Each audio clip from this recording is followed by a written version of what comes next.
Saudações, bom dia, boa tarde ou boa noite. Vamos falar de literatura? Muito bem, vamos dar prosseguimento à série Literatura falando sobre as figuras femininas da literatura do século XX. Nós já falamos do século XIX, né? E agora vamos falar sobre algumas figuras da literatura brasileira, né, de preferência brasileira, que são aqueles autores que gostam de pontuar a figura feminina dentro de painéis, né? Assim como nós vimos no Balzac, o Flaubert, eles gostam de fazer painel de época, de contexto, né? E aí esses autores gostam muito de pontuar ali uma figura feminina para ser o leitmotiv da obra, né? A partir dessa figura feminina tudo se gira. Tudo gira. Então, na literatura brasileira tem essa literatura de ciclos, né? Então você tem ali o ciclo da cana-de-açúcar, o ciclo da borracha, o ciclo do cacau, né? Que são autores que vão trabalhando esses ciclos econômicos, né? Geralmente o Brasil é dado a monocultura, então em certos períodos só se planta borracha, só se planta açúcar, né?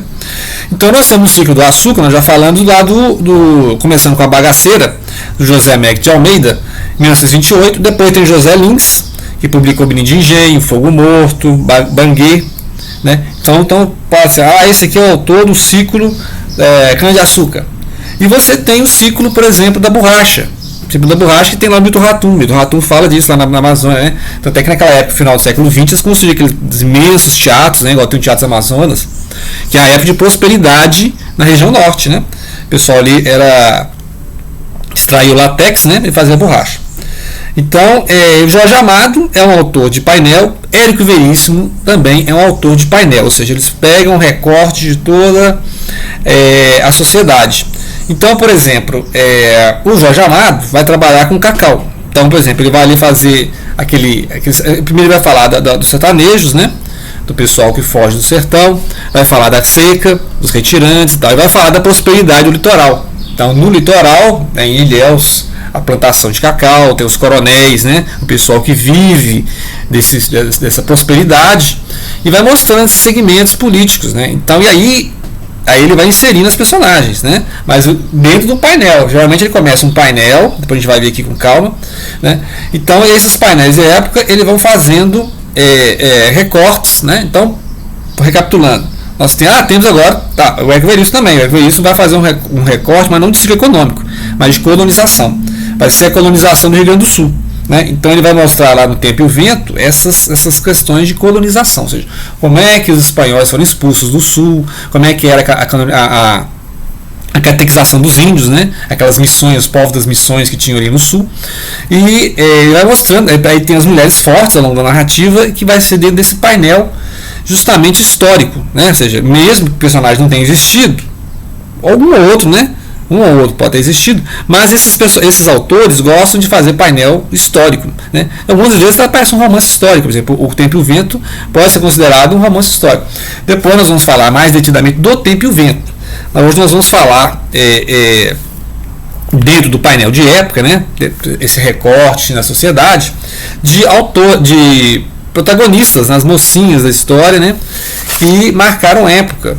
Então nós vamos falar de um livro aqui do Érico Veríssimo e vamos falar de 4 livros, assim, en passant, do Jorge Amado, né? O Jorge Amado que tem a sua carreira ali em fases também, né? Tem mais o romance social, da início de carreira, anos 30 ali, e depois nos anos 40 e 50 ele passou um romance mais sensual, né? Um romance mais baiano, um romance mais de painel de época, né? E essas figuras femininas dele são marcantes, né? Por isso nós estamos aqui, porque está na lista, né? Então o Jorge Amado de início de carreira que é do Capitão de Areia, né? E tinha uma denúncia social forte. E nós já falamos do Jorge Amado aqui, falamos dos Capitães da Areia e já falamos do Gapiúna, Menino Gapiúna, né, que é uma autobiografia do autor. Então vamos falar detidamente então dessas figuras femininas. Muito bem, então vamos falar aqui do Continente, parte 1, né, do Érico Veríssimo, que faz parte dos 7 livros do Tempo e o Vento, né, que é uma imensa saga que começa lá no século XVIII e vem até a época do Vargas, né, o Estado Novo e tal. E aqui tem 2 figuras femininas interessantíssimas, que é a Ana Terra e a neta dela, que é a Bibiana Terra Cambará.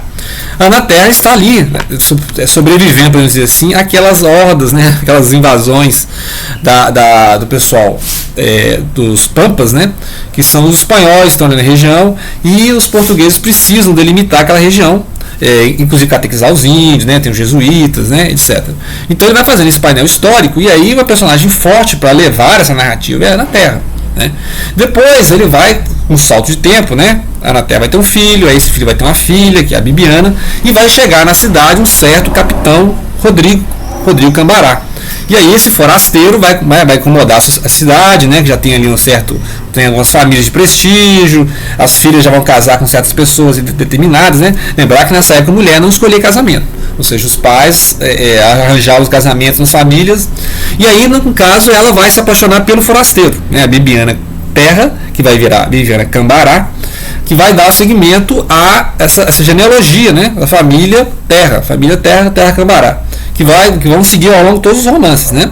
Então é um romance geracional, você vai contando várias gerações, vão atravessando, ou seja, século XVIII, XIX, XX e tal.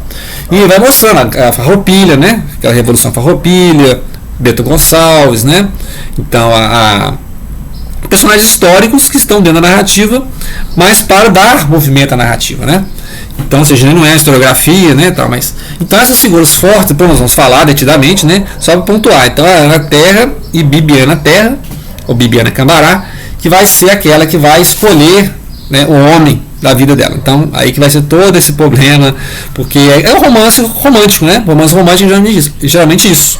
Romance romântico é a mulher que quer escolher o pretendente, e muitas vezes é contra a família, né? A família não aceita, isso aí tem toda aquela questão de família, né, geracional. Então é interessante como é que ele... E ao mesmo tempo ele está contando a história do Rio Grande do Sul, né? Então ele faz essas duas colagens de época. Então do Rio Grande do Sul nós vamos para a Bahia do Jorge Amado. Então Gabriela, Cravo e Canela de 1958. Então já começa a segunda fase do Jorge Amado, que é esses romances mais sensuais, né? Mais de mulheres sensuais, etc. Então, mas aqui, todo o painel de época está aqui, né? A Gabriela só aparece depois. Então ele vai contando ali a vida dos ciclos, né, de prosperidade, né, das lavouras, do cacau, que é aquele painel que ele fazia na primeira fase, né? Então ele continua fazendo aqui. Que ele vai fazendo todo o início, a Gabriela só aparece depois. No final do primeiro capítulo, da primeira parte ali, aparece a Gabriela, que é uma retirante, né, uma sertaneja. E aí a figura da Gabriela, que só aparece depois, tem aquele contraste com aquela vida que é próspera, né? Mas é uma vida sem espontaneidade, né? Todo mundo entrando na política, todo mundo explorando um ou outro, né? Então você tem ali o Nassib, que é o dono de um bar, né? E o Nassib é um árabe, né? Então ele veio fazer América, igual lá no Ratum, né? Na família dos libaneses e tal. E a Gabriela, como ela é descrita, né? Quando ela surge, ó, seus pés como que deslizando, uma retirante, né? Assim, no sertão, né? Com o seu passo de dança, seus olhos de inocência, uma vontade de cantar as modas sertanejas, né? Então ela é sempre apresentada assim, espontânea, inocente, né? E aí ela vai encontrar, né? Ela vai chegar na cidade grande lá, porque o pessoal sai do sertão, né? A gente vê o 15 da Raquel de Queiroz, Vidas Secas, né? O pessoal sai do sertão e vai para o litoral, que ali tem a prosperidade do cacau na época, né? Então ela vai encontrar o Nassib, e o Nassib que precisa de uma cozinheira, né? Porque a cozinheira o abandonou e ele precisa de uma cozinheira, e aí ele vai se envolver com a Gabriela, ou seja, ela vai lá trabalhar para ele e depois vão ter um caso amoroso, né? Então esse é o foco ou seja, dentro do painel de época ele insere uma personagem feminina interessantíssima, que é a Gabriela, Cravo e Canela. Outro romance do Jorge Amado é o de 1966, chamado Dona Flor e seus dois maridos. Dona Flor e seus dois maridos já foi adaptada para cinema, séries, né? Então ela é bem conhecida. Muitas vezes o interessante dos livros do Jorge Amado é o narrador, né? Então o narrador está ali fazendo painel, está fazendo certa ironia, e nem sempre a história em si, mas a personagem importante, né? Assim, a criação da personagem. Então a Dona Flor é uma mulher que convive com o Vadinho. Vadinho é aquele cara, um fanfarrão, né? Fanfarrão, tem vários casos de infidelidade, né? Vai morrer na roda de samba em pleno carnaval, né? Então ele começa com a morte do Vadinho e tal. E aí depois a Dona Flor depois de cumprir a viuvez, ela vai casar de novo com um homem mais sério, né? Um farmacêutico lá, que é o Teodoro. É o novo marido. Então o livro todo é esse contraste, porque ela vai ter um certo conforto, uma certa segurança com o Teodoro, que é o homem justamente da comodidade, né? O marido fiel, sempre está do lado e tal. Mas só que ela sente falta do Vadinho, que é aquele homem do desejo, né? Ou seja, ela perdeu um homem assim jovem e ela se sente insatisfeita com. Então é sempre esse jogo, né? Então vai dividindo, né, as figuras apolíneas e as figuras dionisíacas. Então o Vadinho é aquele dionisíaco, né, a figura sensual, o infiel, e a figura do desejo, e o Apolíneo seria o cidadão correto, né, pai de família, o Teodoro, que não satisfaz esse lado sensual da Dona Flor. Então gera toda essa. E é muito irônico, muito satírico, assim, como o painel, as figuras, né, que aparecem nos livros.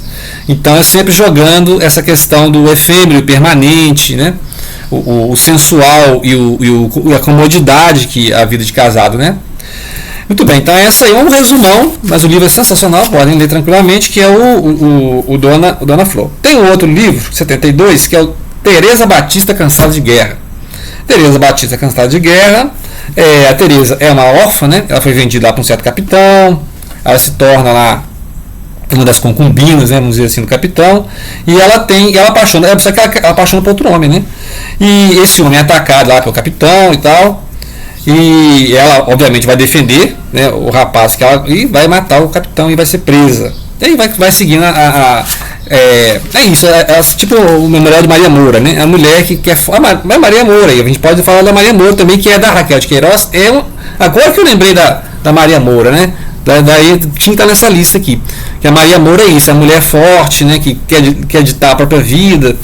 E aí eu vou trazer a Maria Moura da Raquel de Queiroz. Lembrei que agora, assim, puf.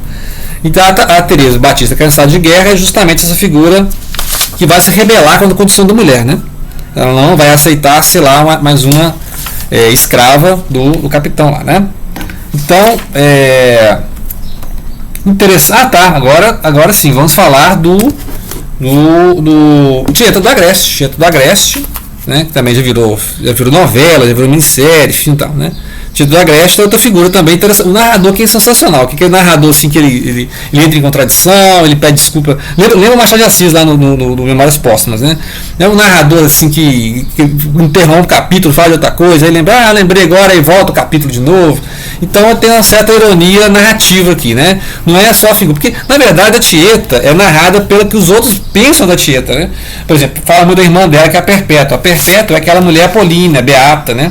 Ela fala assim, minha irmã nasceu velha. Então a Perpétua, que é uma figura caricata, né? Da beata e tal. E aí ele vai igual nos romances do Dias Gomes, né? Essas pessoas, os beatos são caricatos, né? As donas da boate são caricatas, né? Tudo caricato. Os coronéis são caricatos. Então tá aqui, ou seja, por exemplo, o Dias Gomes, né, pegou aqui a fonte na Tieta do Agreste. Que aí a Tieta do Agreste só aparece, tem várias narrativas, porque o pessoal, onde é que está a Tieta? A Tieta foi para outra cidade, voltou rica. Como é que ela voltou rica, né? Ela vai montar uma boate lá na cidade e tal, né? Então, enquanto o povo comenta esse tanto nova do próximo retorno da filha pródiga é a Tieta do Agreste, né? As beatas na igreja, os ociosos no bar, os comentários fervindo, a agência dos Correios engalanada em festa, aproveito para constatar desde logo a benéfica influência da Tieta.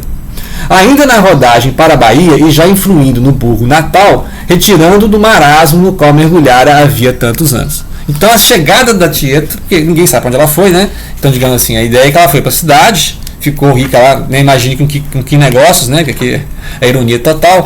E ela volta para a cidade e vai movimentar a cena, porque ela ao contrário da irmã, que é uma beata, uma polina, a Tieta é justamente a figura dionisíaca, né? Sempre mostrando esse contraste do marasmo da cidadezinha, né? A cidadezinha é a vida besta, né? Do poema do Drummond, né? É a vida besta, né? Então tá a cidade lá no marasmo e a chegada da Tieta que vai mostrar essa quebra, né? De paradigma lá na cidade, né? Então, onde Perpétua, cunhada atenta, cuida da alma do comendador, enquanto Tieta, Leonora, em elegantes modelos transparentes, empolgam o burgo, né? Então, ou seja, enquanto a Perpétua é aquela figura que começa o romance com essa figura, né? E vai ficar sempre essa dupla, né? A Perpétua, igual tinha lá o Vadinho e o Teodoro no outro, né? Dois homens, né? O Vadinho tem nada a ver com o Teodoro, e aqui também a Perpétua não tem nada a ver com a irmã, né? Então, assim, No entanto, a Tieta, como é uma figura sensual, sedutora, né, ela é o motivo das notícias da cidade, né? Então, o que aconteceu com a... É o seguinte, olha como é que ela apresenta, né? Tieta do Agreste, pastora de cabras, ou a volta da filha pródiga, melodrama folhetim em 5 sensacionais episódios e comovente epílogo, emoção e suspense. Então você já vê, né? Eu gostei mais do narrador, né? Assim, apesar que a figura da Tieta também é interessantíssima, né? Até pelo contraste com a cidade, o marasmo, né? Assim como a inocência da Gabriela Canela quando ela chega lá naquela dos coronéis lá, os barões do Cacau. E aí a Gabriela chega, é aquela figura da sertaneja, né? Que estava cantando na praça, inocente, né? E ela vai se envolver lá com um dos comerciantes da cidade, né? Que é o cara que veio, o árabe que veio fazer a América e tal. Então assim, são as dicas, né? Depois nós vamos falar dos clássicos brasileiros, vamos voltar a falar do Érico Veríssimo, vamos falar da Maria Moura, né? Memorial de Maria Moura, da Raquel de Queiroz. Agora tive uma ideia para fazer um vídeo. Então agradeço a atenção. Até a próxima e, claro, né? Compartilhe.